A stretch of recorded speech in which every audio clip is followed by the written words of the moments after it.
किसी ने नीचे एक कमेंट किया कि वहां किसान धरने पर बैठे हैं, भूखों मरने की नौबत हो सकती है और तुम घर में लिट्टी खा रहे हो, लानत है। वो मुझे उस कमेंट ने इतना विचलित और बेचैन किया कि मुझे लगा हाँ ये तो गुनाह है। मेरी पूंजी वो किसान है जिन्होंने बेशुमार मोहब्बत दिया। किसान ट्रस्ट के मुख्य ट्रस्टी जैन चौधरी जी, ट्रस्ट के पैनल के वो तमाम सदस्य और उस जूरी के भी सदस्य जिन्होंने मुझे भी इस अवार्ड के लायक माना। और खास बात इस अवार्ड का ये है कि दानिश के नाम से ये अवार्ड है। मेरा कोई व्यक्तिगत परिचय दानिश से नहीं था, लेकिन उसकी तस्वीरें हमने कोविड काल में सबसे पहले देखी। जलती हुई चिताएं, दंगों के दौरान भी तस्वीरें देखी थी और आज भी उन तस्वीरों को याद करके मेरे रोंगटे खड़े होते। एक ऐसे लाठियां बरस रही हैं और एक शख्स अपने जिस्म, अपने चेहरे को बचाने की कोशिश करता हुआ सिर के बल झुका हुआ है। ऐसी ही जलती चिताओं की तस्वीरें देखी और ये तस्वीरें इस बात की गवाह है कि सच जब बिल्कुल साक्षात सामने हो तब कैसे सत्ता और इस दौर का निजाम उस सच का सामना करने की बजाय उस सच को झूठ बताने की कोशिश करता है कि ऐसा तो कुछ हुआ ही नहीं था।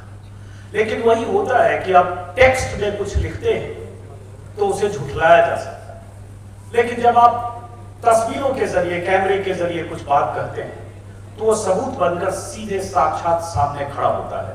कुछ और लिखने बताने की जरूरत नहीं।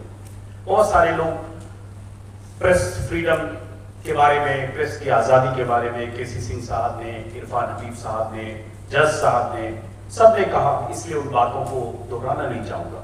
लेकिन दानिश के पिता भी यहाँ बैठे हैं, मैं एक पिता की तकलीफ भी समझ सकता हूँ और उनके उस दर्द को भी कि दानिश को हम लोग याद कर रहे हैं। उस दिन भी जिस दिन अफगानिस्तान से वो खबर आई थी, एक फोटोग्राफर से, एक जर्नलिस्ट से बहुत दूर का रिश्ता होता है।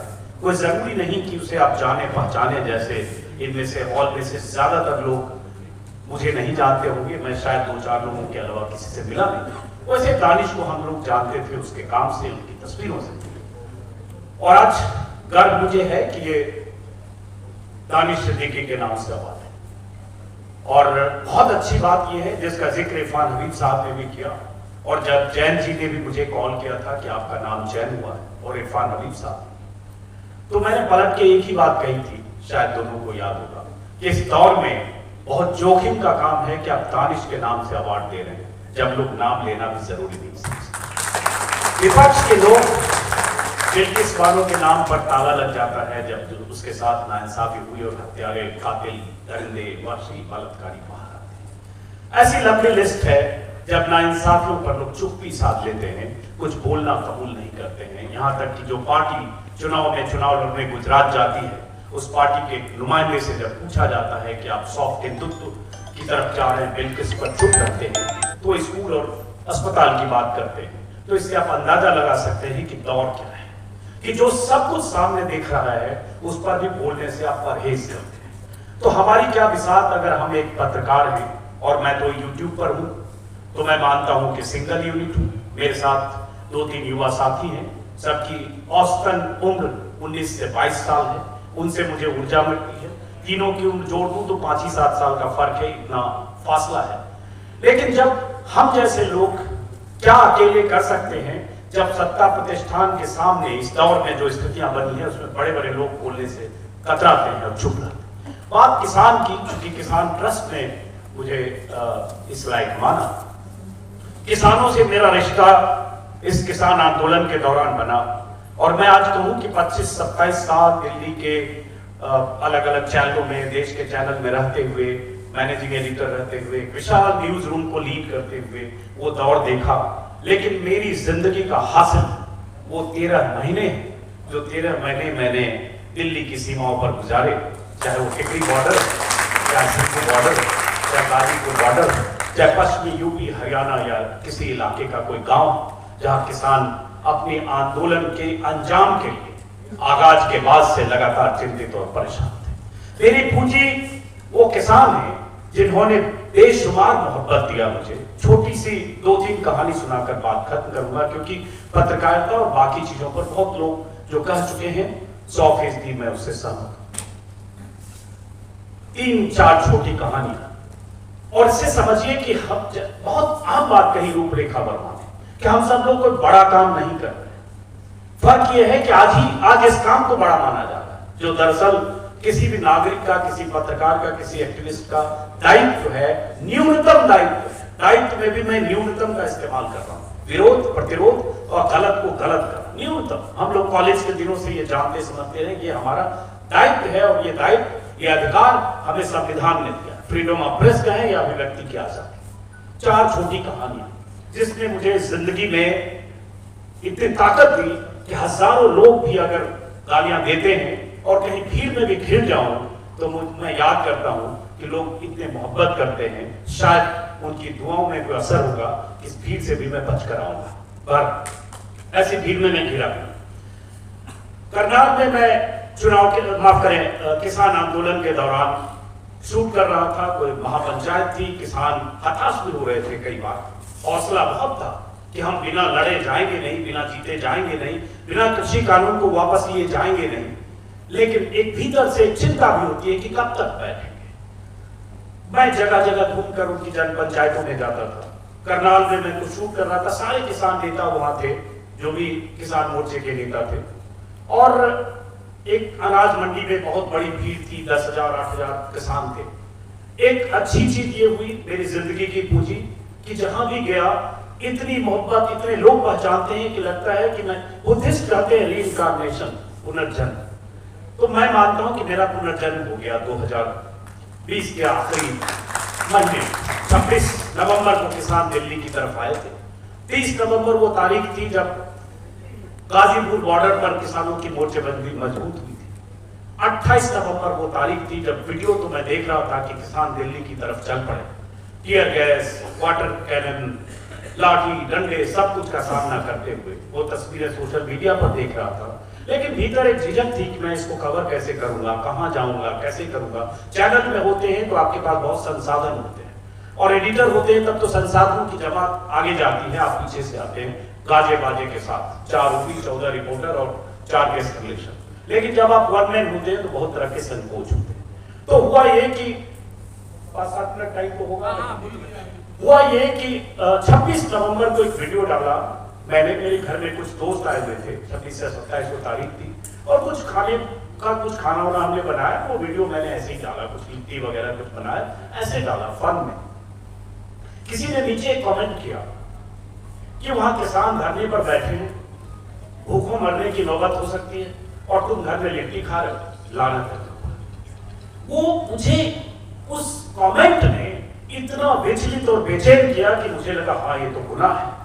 और उसके बाद मैं पता करना शुरू किया कहाँ है, और उसके बाद गाजीपुर और जहां भी आगे शुरुआत। लेकिन वापस लौटता हूं करनाल। उसके बाद मैं कभी घर में रहा नहीं, चाहे सुबह, रात, दोपहर, बारिश, तूफान, सारे वीडियो में दर्ज है। मैं कुछ कहूं तो रिपीट होगा। मैं उस मोहब्बत की बात कर रहा हूं कि जो मोहब्बत मुझे मिली सिर्फ इसलिए मिली क्योंकि उनकी आवाज को जगह नहीं मिल रही थी, या उनकी आवाज को देशद्रोह की आवाज या सत्ता के खिलाफ चुकी आवाज थी, सत्ता से प्रतिरोध की आवाज थी, इसलिए उनमें तमाम खामियां खोजी जा रही थी। इसलिए उन्हें लग रहा था कि कोई तो उनकी बात कर रहा है। लेकिन यहाँ कुछ लोग ऐसे बैठे हैं जो उसी तरह की पत्रकारिता कर रहे थे। सौरभ मुझे सामने दिख रहा है टीवी का, बगल में सरप्रिया सागर BBC। तो करनाल में मैं जब हजारों की उस भीड़ को शूट, अच्छा एक चीज होती थी मोहब्बत में, कई बार मोहब्बत में भी चेहरा छुपाना पड़ता है। मैं मास्क लगाता था, वीडियो में कभी नहीं। बहुत लोग कहते थे कि आप अपनी सेहत की चिंता करिए, कोरोना होगा, कोविड होगा, आपकी जिंदगी जरूरी है। मैं वीडियो में नहीं लगाता था, अनकंफर्टेबल खांसी और कुछ मुझे और प्रॉब्लम है इसकी वजह से। लेकिन किसानों की भीड़ में कई बार लगाता था, सिर्फ इसलिए कि पहचाना ना जाऊं, सिर्फ इसलिए कि मुझे काम करना होता था। और इतने लोग आकर हक करते थे, प्यार करते थे, किस करते थे कि अब उसमें फंस जाता था कि मैं काम करूं या इनकी मोहब्बत में कुर्बान हो जाऊं। तो मैं कई बार मास्क लगाता था, तब भी 50 लोग आते थे। आप तो अजीब लोग हैं, कितना भी छिपोगे आप छिप नहीं सकते। तो क्या हुआ, करनाल में मैंने शूट किया और उसके बाद हम लोग चूंकि सिंगल यूनिट है, कहीं रिकॉर्ड करके और उसके बाद एडिट करके अपलोड करना पड़ता है, नेटवर्क खोजना पड़ता है। उस मंडी के सटे हुए, मंडी के परिसर से सटा हुआ एक सरकारी सा कोई दफ्तर था, शायद मंडी परिषद का होगा कुछ भी, जो बंद था। उस परिसर में गया, 2-3 बाइक लगी थी और मैं वहां वीडियो एडिट करने लगा, जल्दी जल्दी अपलोड करने के लिए। तभी एक 75-80 साल की उम्र के सरदार जी आए और ये सारे मेरे वीडियो में है, मतलब यूट्यूब पर नहीं डाला क्योंकि इमोशनल मोमेंट था। सरदार जी आए और उसके बाद आके बोले, आप अजीजन जो हैं? मैंने कहा हाँ। लपक के वो मुझे ऐसे मिले, मुझसे 25 साल उम्र में बड़े होंगे, आज याद करते हुए मेरे रोंगटे खड़े हुए। और मिले तो मैं भी मिला उसी गर्मजोशी से, और मिलते ही सेकंड्स भी नहीं हुआ होगा कि फपक कर रोने लगे। जब रोने लगे तो मैंने महसूस किया कि उनके जिस्म से कुछ जुम्बिश है, कुछ धड़कन है, कुछ विचलन है, कुछ परेशानी है। तो मैं दूर हटा और उनका चेहरा देखा कि वो क्या रहा है। दाढ़ी और चेहरे पर जो था उसमें आंसू, उनके आंखों से सीधे आंसू टपकते हुए उनकी दाढ़ी तक आ रहे थे। और उन्होंने जो शब्द कहा, उन्होंने कहा कि जब सारे लोग हमें खालिस्तानी कर रहे हैं, देशद्रोही कर रहे हैं, आप करनाल तक आकर कवर कर रहे हैं, मैं आपका हर वीडियो देखता हूं और आपको ऊपर वाले की दुआ मिले और हम रोज आपके लिए दुआ करते हैं कि आपको किसी तरह की दिक्कत ना हो, कोविड में अपना ख्याल रखिएगा। और साथ में बताया कि मेरे 2 बेटे फौज में हैं, एक गलवान वैली के इलाके में पोस्टेड है और एक कश्मीर में गई है, और उसके बाद भी हमें अगर खालिस्तानी पाकिस्तानी कहा जाता है तो हम समझ सकते हैं। और करीब करीब 5 मिनट तक न उन्होंने मुझे छोड़ा न मैंने उन्हें छोड़ा, क्योंकि वो सहज ही नहीं थे। उसके बाद खैर हमने उनसे 2 मिनट बात की, उसके बाद वो कहीं गए, फिर पूरे परिवार को लेकर आए, फिर सबसे मिला। ऐसी एक दूसरी घटना, गाजीपुर बॉर्डर में किसानों का प्रदर्शन जब लगा कि अब खत्म हो सकता है, 26 जनवरी की घटना के बाद, जयंत जी के पिता चौधरी अजीत सिंह, जिनके बारे में मैं गवाह नहीं हूं संवाद का, लेकिन जयंत जी जानते होंगे, जब लगा कि सत्ता प्रतिष्ठान किसानों को यहां से समेट सकता है, साजिश और तैयारी पूरी थी कि किसानों के आंदोलन की वो आखिरी शाम को एंकर्स की तरफ से कह दिया गया था कि गाजीपुर बॉर्डर की आखिरी शाम है। वो एंकर्स, वो चेहरे जो पूरे आंदोलन के दौरान गायब थे, जो अपने स्टूडियो में होते थे मेकअप के साथ, अच्छे कपड़ों के साथ, और किसानों को आतंकवादी, देशद्रोही और देश विरोधी और पता नहीं क्या क्या बहकाए गए, भड़काए गए लोग जो ऊपर से नैरेटिव मिलता था उसी के हिसाब से तमगा देते थे। उनमें से बहुत सारे एंकर्स उस दिन गाजीपुर बॉर्डर पहुंचे थे 28 की शाम। और मेरे लिए बहुत दुखद था ये देखना कि अचानक वो सब चेहरे वहां डोमिनेट कर रहे हैं और मैं उस आंदोलन को बिखरता हुआ देख रहा हूं, जिसे मैं मानता था कि वो लोग हैं जो अपने हक की आवाज के लिए बैठे हैं। इससे तय नहीं होगा कि वो मुट्ठी भर लोग हैं, वो चंद हजार लोग हैं, वो 130 करोड़ के मुल्क में 20 करोड़, 10 करोड़, 40 करोड़ है या नहीं। लोकतंत्र में मतलब होता है उसके नंबर से नहीं होता है, प्रतिरोध की आवाज से होता है, जैसा कि जज साहब कह रहे थे। लेकिन यहाँ सब कुछ की नंबर गेम है, तो आप ये बताने लगते हैं कि बिहार का है क्या, बंगाल का है क्या, राजस्थान का है क्या, आबादी तो इतनी है, देश में इतने करोड़ किसान हैं, ये चंद किसान क्यों बैठे, हालांकि फिर भी वो चंद किसान नहीं। तो वहां मुझे बेचैनी हुई कि अब क्या होने वाला है। लेकिन खैर उसके बाद राकेश कैद की आंखों से आंसू निकले, चौधरी अजीत सिंह से उनका संवाद हुआ। पता नहीं क्या हुआ कि रातों रात किसानों के जत्थे गाजीपुर बॉर्डर पर आ गए और पूरी रात बैठे हुआ। और सुबह मैं जब देखा तो कहता किसी लड़ाई में होता है कि लगता है हार रहे हैं, या आपको लगता है कि वो जीतना चाहिए। जब वो हारता दिखता है तो आप दूर रहकर भी, यहाँ कोई कह सकता है कि आप पत्रकार थे या एक्टिविस्ट थे? नहीं, मैं पत्रकार था, लेकिन मैं उनकी लड़ाई के हक में था, क्योंकि वो लड़ाई सत्ता प्रतिष्ठान से लड़ रहे थे। वो लड़ाई उस कानून के खिलाफ लड़ रहे थे जिस कानून को गलत तरीके से थोपा गया, जिस कानून पर कोई राष्ट्र में देश में किसी तरह का विचार विमर्श नहीं हुआ, जिस कानून को राज्यसभा में धक्का मुक्की करके वॉइस वोट से पास किया गया। मुझसे ज्यादा जानकार यहाँ लोग बैठे, तो इसलिए मैं उनके साथ था कि हाँ, इनकी आवाज जानी चाहिए, जो तय हो वो लोकतंत्र के तौर तरीकों से है। उसके बाद किसानों के जत्थे आए और उसके बाद अचानक वहां का परिदृश्य बदल गया। ऐसा बदला कि 1 किलोमीटर 2 किलोमीटर तक किसानों के जत्थे थे। वो सरकार हिली जो सरकार मानती है कि सर्वशक्तिमान में शुरू की सरकार है, जिनके सामने किसी की कोई हैसियत नहीं है, कीड़े मकोड़े हैं, अगर उस सत्ता के साथ कदम ताल करते नहीं हैं तो, और 95% 90% मीडिया के लोग सत्ता के साथ कदम ताल और पादुका पूजन कैसे करते हैं मुझसे ज्यादा आप जानते। लेकिन हुआ ये कि 2 दिन बाद या 3 दिन बाद, 2 दिन बाद शायद, फिर वहां बड़ा मजमा था, जो महफिल किया, जो मजमा, जो कारवां बिखर रहा था, उस कारवां में फिर काफिले जुड़े और वो कारवां बहुत बड़ा हुआ। तब मंच पर कुछ किसान नेता थे, आगे 500-700 मीटर तक हजारों किसान थे, और मेरी टीम के 2 साथी मंच पर आगे शूट कर रहे थे, और मैं बीच में बैरियर लगा था, 3-4 बैरिकेडिंग थी, उसके इस पार था, क्योंकि सिर्फ मैं देखना चाहता था क्या होता है।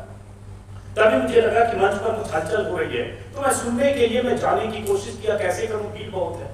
तो मुझे एक ख्याल आया कि मैं मास्क हटा दूं तो मुझे रास्ता मिल जाएगा। उस भीड़ में सिर्फ मैंने मास्क हटाया और उसके बाद ऐसे रास्ता मिला, सब किसानों ने बहुत कोशिश कर मंच तक पहुंचा। एक आखिरी बात मैं करने जा रहा हूं, जो मेरी जिंदगी की पूंजी है, जो मैंने कहा, और ये इतनी बड़ी पूंजी है कि कल को 6 महीने जेल भी जाना पड़ेगा, तो ये मेरे लिए मेरी यादें हैं, तो मुझे ताकत और हौसला देती है। जब मैं वहां पहुंचा बैरिकेडिंग के सामने, तो सामने बैरिकेडिंग है, बीच में जैसे ऐसे होता है, यहाँ 40 कैमरामैन, फोटोग्राफर, वो आंदोलन उठ खड़ा हुआ था, जिस आंदोलन को बिखरने की कामना लेकर एंकर्स उछल और मचल रहे थे। उस दिन वो कोई एंकर, कोई चेहरा वहां नहीं था। उस दिन फिर वो लोग थे जो उस आंदोलन को लगातार कवर कर रहे थे, क्योंकि एंकर्स के लिए वो मातम की शाम थी। जस्ट की शाम 2 दिन पहले थी, जब लगा कि आंदोलन खत्म। पर तो वहां भीड़ में मैं ऐसे खड़ा हुआ, सामने बैरिकेडिंग है, मंच है, बीच में कैमरामैन है, मैं ऐसे सिर्फ देखने की कोशिश कर रहा था कि आवाज सुनी हो क्या रहा मंच पर। तभी पीछे से किसी ने ऐसे नीचे 2-3 बार मेरे पैर में ऐसे किया। नीचे लोग बैठे थे कतार में, सड़क पर, गाजीपुर बॉर्डर पर, हाईवे पर 1000 मीटर या 500 मीटर तक। तो मुझे लगा कि किसी को दिक्कत हो रही होगी, शायद व्यू उनका बाधित हो रहा होगा, क्योंकि मैं यहाँ सामने खड़ा हूँ। तो मैंने पलट कर देखा तो एक सरदार जी थे, उनकी भी उम्र 60-70 साल होगी। एक पैर कंधे से कटा हुआ था, एक बैसाखी उन्होंने रखी हुई थी कंधे से निचान से। तो मुझे समझ में आ गया कि उनका पैर कटा हुआ, बैसाखी रखी है और इनको देखने में दिक्कत हो रही है। मैंने छुप के कहा, मैं हट जाता। उन्होंने कहा, नहीं, मैं हटने के लिए नहीं कर रहा, मैं कह रहा हूँ आप मेरे कंधे पर पैर रखकर उस तरफ जाओ। तो मैंने कहा कि मुझे घर नहीं जाना, मेरी टीम वहां पर, कोई दिक्कत नहीं, आप आराम से बैठो। मैं थोड़ा सा 20-30 सेकंड, 40 सेकंड, वो फिर उन्होंने ऐसे कहा, फिर कहने मैं चाहता हूँ मेरे कंधे पर जाकर उधर जाओ, वाहेगुरु का मेहर होगा, आप जाओ उधर, मेरे कंधे पे पैर। मैं बैठ गया उनके, और मैं बैठा ही रहा 20 मिनट तक, उनसे कुछ बातें करता रहा। वो उत्तराखंड के तराई इलाके से आए। ऐसी इतनी कहानियां मेरे पास है जो मैंने महसूस की है, और वो कहानियां मुझे इतना संबल, इतना ताकत देती है, जो इस दौर में तमाम आलोचनाएं, गालियां, ट्विटर पर ट्रोल किया जाना, अगर मैं ट्विटर देखता तो रात में विलियम टेन या वैसी नींद की दवा खा के सो जाता, लेकिन मैं उन किसानों के चेहरे देखता था तो मेरा हौसला बढ़ता।